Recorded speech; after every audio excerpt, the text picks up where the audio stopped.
गांव के बाहर एक पुरानी और सुनसान हवेली खड़ी थी। लोग कहते थे कि वहां एक भूत रहता है जिसने कई लोगों को रात के अंधेरे में डरा दिया था। कोई भी उस हवेली के पास जाने की हिम्मत नहीं करता था, लेकिन रोहित, एक निडर युवक, इन कहानियों पर विश्वास नहीं करता था। उसने तय किया कि वह खुद जाकर देखेगा कि वहां क्या रहस्य छिपा है। एक चांदनी रात रोहित अपने दोस्तों के मना करने के बावजूद हवेली में चला गया।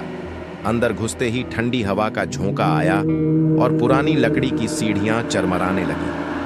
हवेली की दीवारों पर धूल जमी थी और कोनों में मकड़ियों के जाले लटके हुए थे। अचानक उसे किसी के चलने की आहट सुनाई। उसने पीछे मुड़कर देखा, लेकिन वहां कोई नहीं था। जैसे ही उसने एक पुराने कमरे का दरवाजा खोला, एक सफेद छाया उसकी तरफ बढ़ी।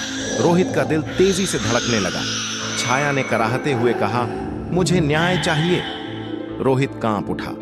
भूत ने बताया कि वह इसी हवेली की मालकिन थी जिसे सालों पहले विश्वासघात कर मार दिया गया था।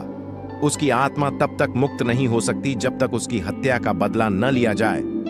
रोहित ने गांव जाकर पुरानी कहानियां सुनी और सच का पता लगाया। आखिरकार उसने अपराधी को पकड़वाया। जैसे ही न्याय मिला, हवेली में हल्की रोशनी फैल गई और भूत की आत्मा मुक्त होकर अदृश्य हो गई। उस रात के बाद हवेली फिर कभी भूतिया नहीं रही, लेकिन रहस्य अब भी गांव वालों की कहानियों में जिंदा था। अब अगर आप भी इस हवेली के रहस्य से बचना चाहते हैं तो हमारे चैनल को सब्सक्राइब करना ना भूलें, वरना अगली रात आपका सामना भी कुछ डरावना हो सकता है।